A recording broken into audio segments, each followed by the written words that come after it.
Kanina pa ako paikot-ikot dito sa bahay. Sabi ko, mag-vlog na nga lang tayo. Kanina pa ako paikot-ikot. Ayun, ikot dito, ikot doon. Kung ano, hindi ko alam kung ano uunahin kong gagawin. Oh, Sunday. Oh, Monday. Oh, Tuesday. Oh, Wednesday. Oh, Thursday. Oh. Diba sabi ko, ayusin ko to. Hindi ko na lang inayos. Kasi, nag-iisip talaga ako kung ilalagay ko pa uli o tatanggalin ko na. Kasi nga, di ba, fall na. Masasalo lang yung mga, ano ba to? Yung mga dahon dyan. Tapos ibababa ko rin, di ba? Kaya hindi ko na muna inayos. Tapos, iniisip ko rin na ilagay kasi sa Sabado merong gathering dito sa bahay.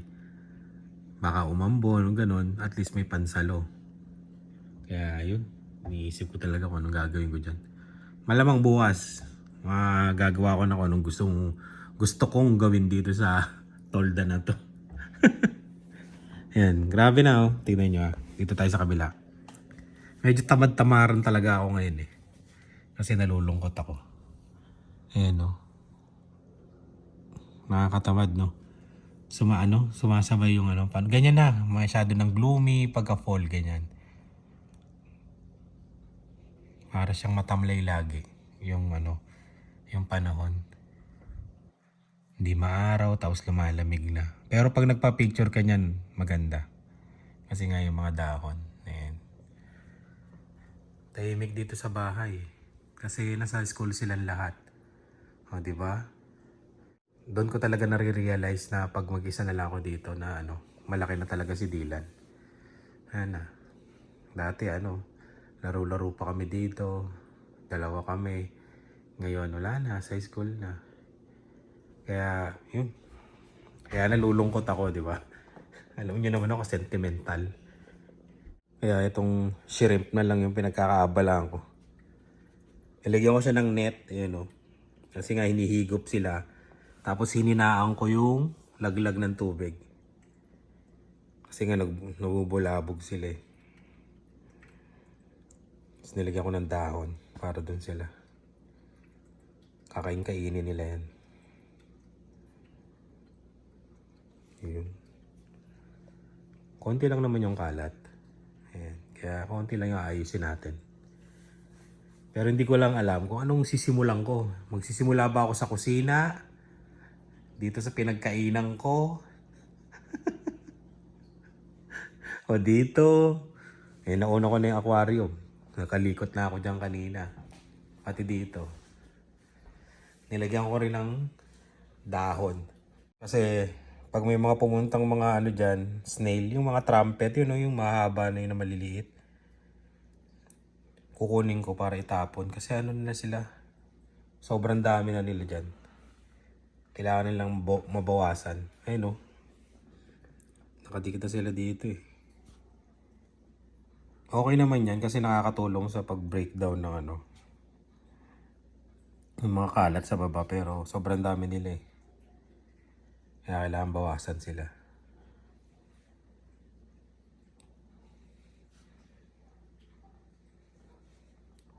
Di ba?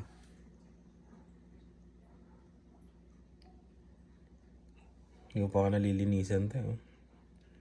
Medyo may dumi na. Medyo madumi ang aquarium ngayon kasi di ba inayos-ayos ko yan. Yung mga alikabok pumunta sa mga dahon. Pero mga ilang araw lang din yan. Lilinisin nila yan eh. Kakain-kainin. Yun pala. Habang naglilinis ako dito, yan nagugas ang pinggan. Pag-usapan natin yung adjustment yan. Nasabi ko na dati to eh. Pero ulitin natin kasi yung mga ibang nagtatanong yung adjustment ng mga bata. Yan, sa school. Yun. Makakarang tong. Hindi na matatanggal yung gripo dyan eh. Paano ba? Yan. Kanino pa inaayos para iiwas yung ano to. Pero okay na yan. Hindi naman siguro nakakasagabal, no? Ayan. Habang naglilinis tayo dito, Ayan, pag-usapan natin yung adjustment. Dami nagtatanong kasi sa akin, di ba? Marami nung yung mga subscriber na pupunta dito tapos papasok sa school yung mga anak nila. Ayan, tatanong sila kung yung adjustment ba ng mga bata, kung anong gagawin, kung anong kailangan, yan. Sabihin na rin natin ngayon kung anong mga kailangan. Yung mga hiningi sa school. Ayan. Teka lang. Pagkalapag nyo kasi dito, yan. Ang gagawin nyo, paglapag nyo dito sa Canada, yan, tatanong kasi sila yan. Ano nilang natin kaya? Pag-usapan na lang natin yung paglapag nyo dito. Yung mga gagawin nyo para sa mga first week. Yan, mga first week. Yan, yung mga papunta dito Paglapag nyo dito, ang una nyong gagawin, magpahinga. Yan. Huwag kayo muna magagala. Kunyari, pagdating nyo dito sa Regina, pahinga muna kayo. Huwag muna kayong gumala-gala. Yan.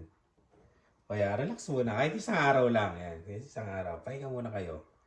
Kwentuhan, kung yan sa mga kamag-anak. O kaya, pagdating sa bahay, natutuluyan nyo, yung apartment, di ba? Ayun, pahinga muna kayo. Yun ang unang-una yung gagawin. Teka, tapo ko to. Ayan.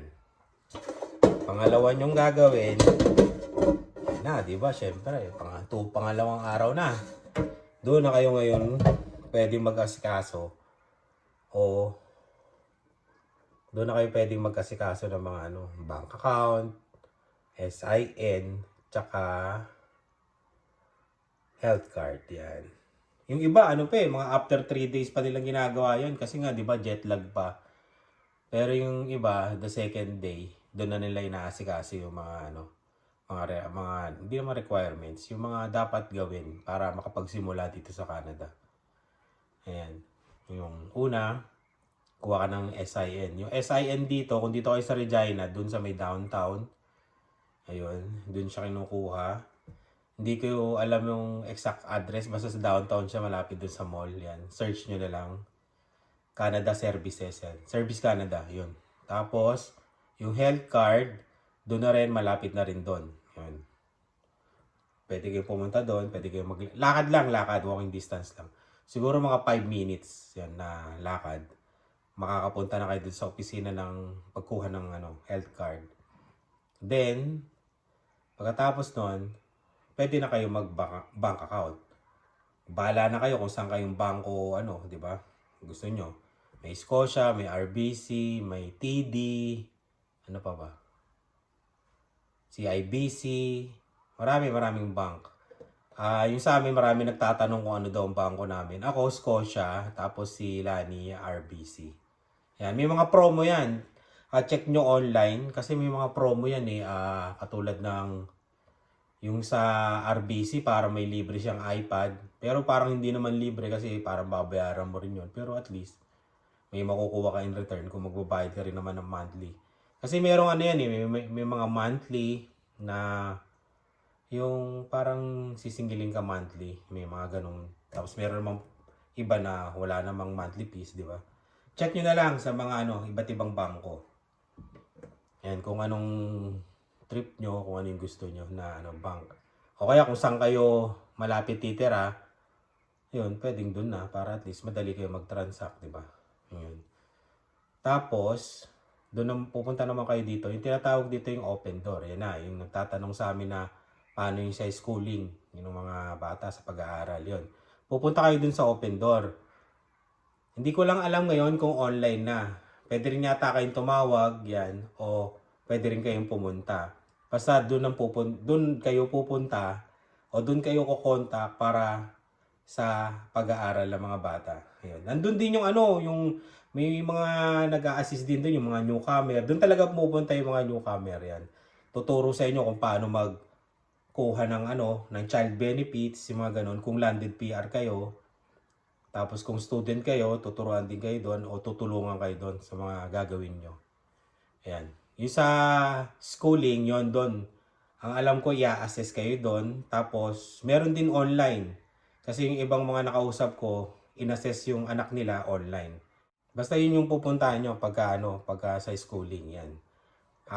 Pwede nyo silang kontakin, pwede ring online, pwede ring mismong doon kayo pumunta.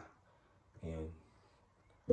I-assess yung anak nyo doon. Yan, i-assess, titignan kung yung ano niya, yung alam niya, ganun.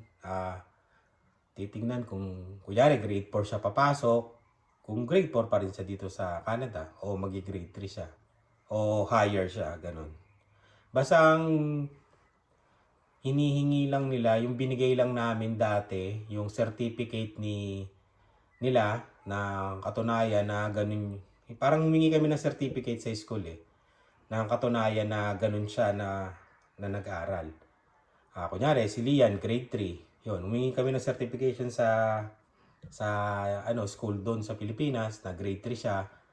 Yun. Tapos yun, dito, yun lang. Tapos i-assess. Ganun. Huwag nyo rin kalimutan yung mga baby book. Yung baby book, mga vaccine book. Yun. Kinihingi nila yun kasi tinitignan nila kung ano yung mga vaccine na pwede pang ibigay sa anak nyo, kung ano yung kulang, ganun, check nila doon. Kasi dito, yung vaccination up to date dito, check talaga nila. Tapos, yun lang. Tapos yun, pagka na-assess na yung anak mo, papupuntahin na kayo sa school. Yung ibibigay na school sa inyo, yung mismong malapit sa, kung saan kayo nakatira, kung ano yung nakakasakop na school doon sa community na tinitira nyo. Pwede kayong pumili ng public at pwede kayong pumili ng tinatawag nilang dito yung Catholic, yan. Catholic school, yan. Sila Lian, Catholic school. Dito naman kasi parang karamihan yata magkatabi lang. Katulad nitong kila Lian, dyan Catholic school, yung St. Timothy, tapos doon meron naman public school. Sa malapit lang, walking distance, mga 300 meters lang yata yun. Ganun. Basta kabilang kanto lang yun, yung school ng public. Ayun, yun lang. Papipiliin kayo kung anong gusto nyo doon na school. Kung saan kayo. Kasi yung iba yung religion, di ba? Sa religion yan. Pipili sila kung saan school. Yun. Tapos yun, doon na kayo i-assess sa school. Kung anong na siya. Kung kailan siya papasok. Ganon. Yun. Yun lang, madali lang, wala kang babayaran, lahat dito online. Tapos tatawagan ka, i-email ka, ganun. Yun. Tapos magugulat ka na lang, papasok na yung anak mo sa school. Yun lang yung unang mga pagdating nyo dito, yun ang mga gagawin nyo. Tapos, pagkatapos nun, hanap na kayo ng trabaho. Yan. Ang gagawin nyo naman sa paghahanap ng trabaho, meron naman ditong website. Yung dito sa Saskatchewan, yung SAS Jobs, yan. Pwede doon. Tapos, type nyo lang doon kung saan kayo nakatira. Sa Moose Jaw, Regina, Saskatoon, Kindersley, ganyan. Basta tatype mo lang doon kung saan kang tao nakatira. Ayun. Makakita ka na ng mga trabaho doon. Yan. Pwede rin ditong walk-in. Katulad dito, walk-in ka sa mga fast food. Yan. Walmart, pasa ka lang ng resume. Yan, yung resume nyo dito i-Canadian format nyo na, walang picture Kung kayo mag-a-apply na may picture, walang picture yung resume dito Tapos, ano pa ba? Ayun, pero ang pinakamahalaga dito yung tinatawag na referral. Feeling ko lang. Kasi dito parang mas mabilis. Feeling ko lang para sa akin, yung pag may kakilala. Kunyari, ako, may kakilala ako sa Loblog, ganun, di ba? Yun, i-refer ko kayo. Papapasa kayo ng resume, papasa ko yung resume nyo. Ganon. Kaya kailangan dito, pagdating nyo dito, friendly kayo. Kasi kailangan yon yung connection na tinatawag. Yung ba to? May sinasabi sila Ano ba yun? Ano ba yung sinasabi nila? Parang kalimutan ko na. Basta wag kang mahihiyain dito. Yan. Huwag kang mahihiyain. Yun, parang yung network yung network mo dito, palalawakin mo. Ayan, para mas madali kang makahanap ng trabaho dito, network. Kasi yung mga Pilipino dito, yun ang nakakaalam na kung saan may hiring sila, di ba? Tapos ipapasa nila yung resume mo. Medyo para sa akin, mas madali yung ganun. Yan. Kaya kailangan maging friendly kayo. O kaya meron naman dito na yung mga groups, yan, sama kayo sa groups. Katulad nung yung nakikita ko yung group ng Calgary, ganyan, di ba? Mga Pinoy. O kaya dito, Pinoy in Regina, yan, mga ganyan. Regina Filipino Community, yan. Doon, pasok kayo doon sa group na yon. Doon, may nagpo-post din doon, yung mga kailangan nila na trabaho, ganun. O kaya, mga kailangan ng mga gamit, yan. Yun, doon na pala tayo sa mga gamit. Tapos na tayo sa trabaho. Swerte nyo, pagka may titiraan kayo dito, may mga gamit na. May mga plato, may mga, may mga kaserola, di ba? Hindi na kayo gagastos. Pero kung sinasabi ko nga sinasabi ko nga minsan sa vlog na kung marami pa namang, marami pa namang pwedeng ilagay sa bagahe nyo at maluwag pa naman, magdala na rin kayo ng mga plato, kutsara, o kaya kasirola. Ayan. Kung maluwag pa naman, di ba? Kung maluwag. Kasi dito, siyempre, pag bumili ka dito, kahit sabi mong mura, yung iba, naka-sale, di ba? Pero pag yung mga gastos yun, nagsasama up yan nagsasama up lahat yan, di ba? Kahit maliliit na bagay, kutsara, baso, ganyan, di ba? Pag pinagsama-sama mo yan, mahal din yan, di ba? Kaya kung kakaya pa ng bagahe, maglagay na lang din kayo. Yung mga kumot, mga ganon, di ba? Yung mga basta kaya pa, di ba? Ayun. Nyo na lang, i-vacuum pack, di ba? Yung ganon.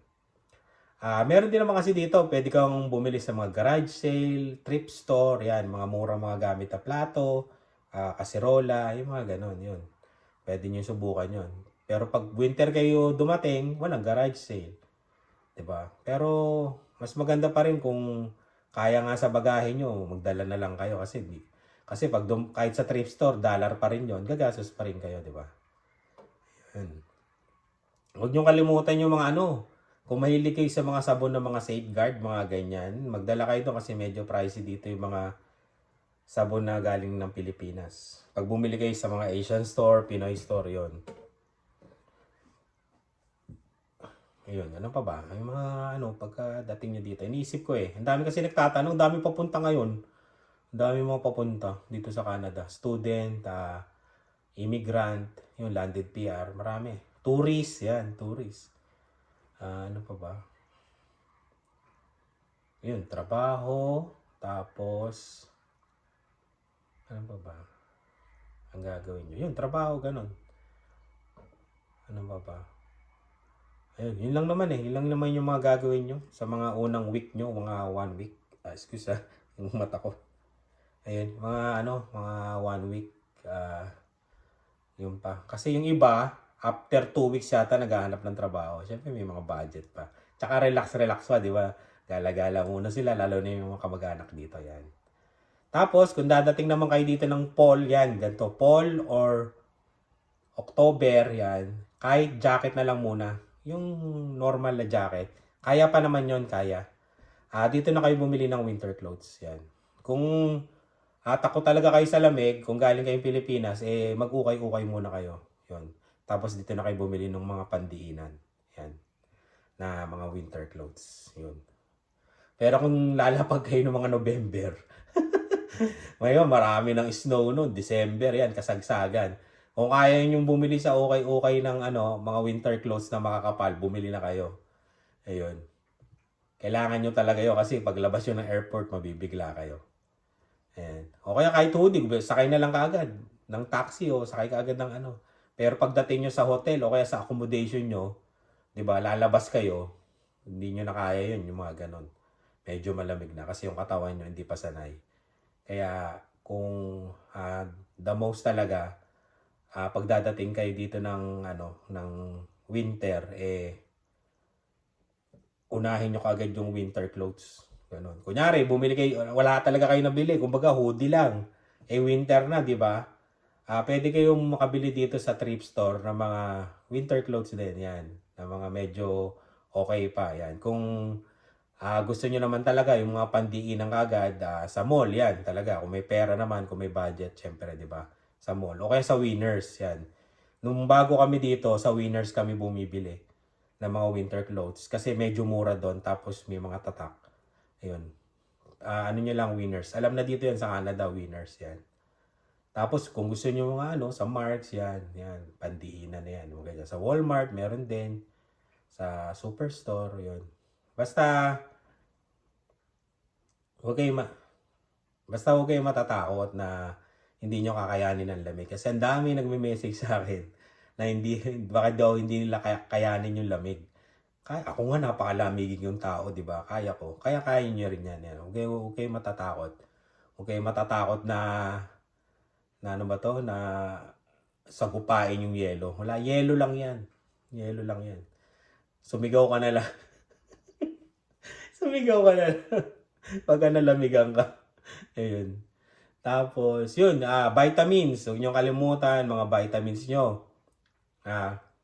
Sa mga bata, yung kung sa Pilipinas, yan, hindi ako nag-aano ng brand, pero yung binibigay namin sila, binibigay namin sa kanila, yung Celine, yung gano'n. Vitamins, gamot, huwag nyo kalimutan yan. Yan.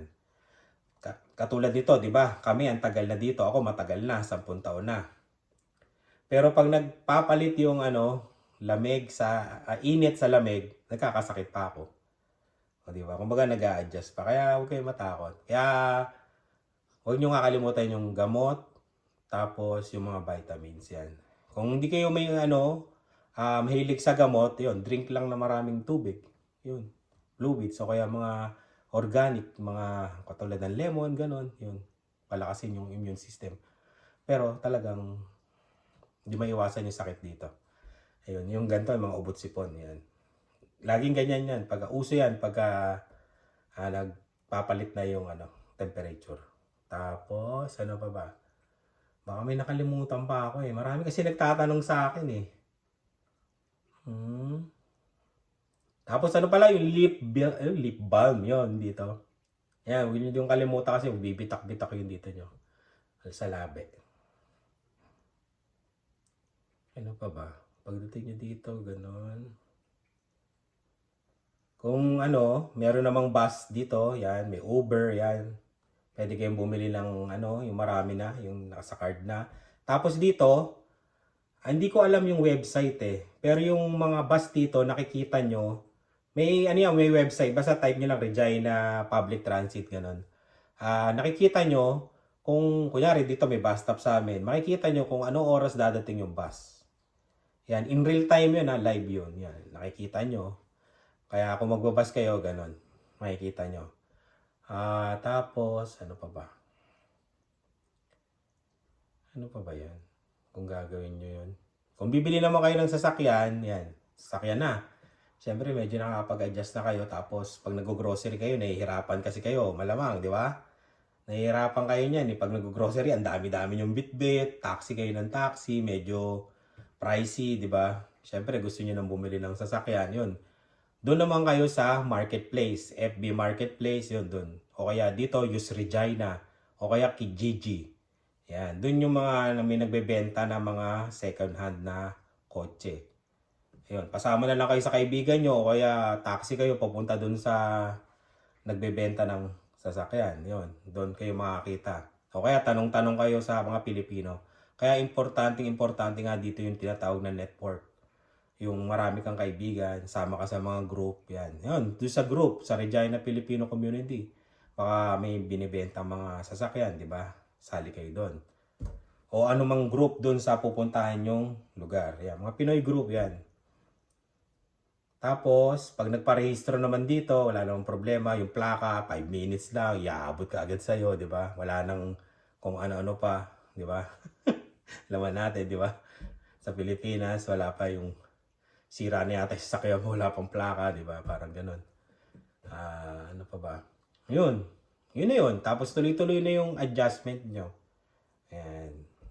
Tapos yung sa mga bata, tinatanong nila kung yung adjustment ba nila sa school, may hirapan ba sila? Yun, sa English, kung hindi pa nag-i-English yung anak nyo, masyado, binibigyan niya ng parang 1 hour everyday ng sa school para may i-assign sa kanila na tuturuan sila mag-English. Ayan, 1 hour. Kasi ganun ang ginawa kay Lian dati. Tsaka kay Dave. Yan. Tapos, ayun, yung iniisip nyo, bully.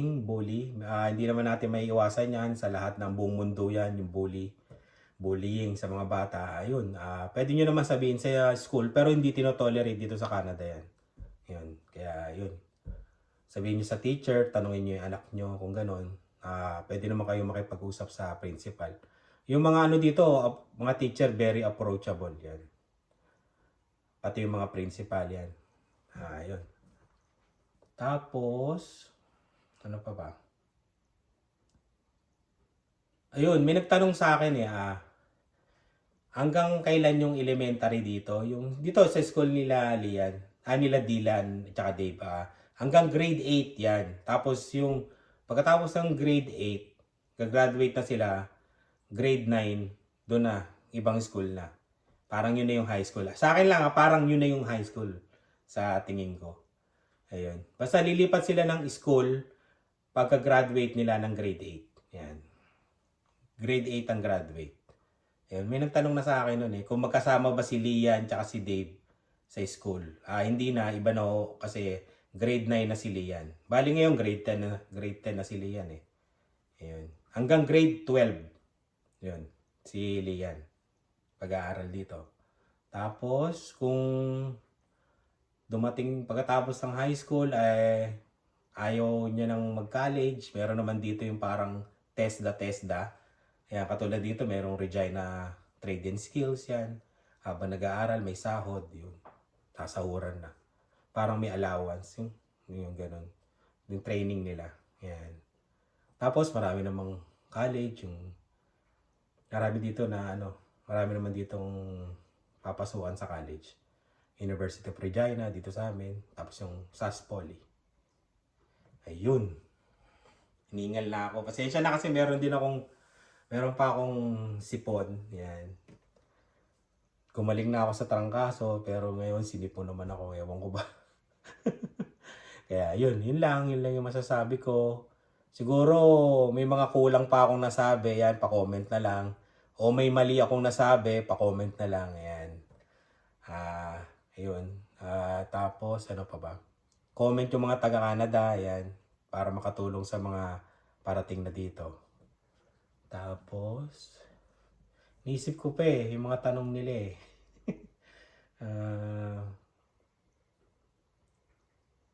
basta, yun. Yun na lang. Comment na lang sa mga na magtatanong uli o message kayo sa FB page namin Carino Family. Yan. Ayun, lahat naman siguro nasabi ko. Sana, ayun, lahat nasabi ko. Ayan. Pero kung may nakalimutan ako, yun, pasensya na. Ayun, pasensya. Kaya comment yung mga taga-Canada, yung mga nandito na, at yung mga kararating lang. Ayan. Kung ano yung mga ginawa nyo para at least tulungan natin yung mga bagong dadating dito. Kaya yun. Maraming salamat sa laging panonood. Yun, ingat po kayo. Linis muna ako dito. Pasensya na kayo sa vlog natin ngayon. Usapan lang. Ayun, ingat po kayo. Sana ma-meet namin kayo dito sa Canada. Ayan. Comment lang po kayo sa Carino Family. Ayan, sa Facebook page. Yan. Hindi ko man masasagot kaagad yung mga question nyo. Basta wait nyo lang, sasagutin natin yan. Maraming salamat. Ingat po kayong lahat at God bless.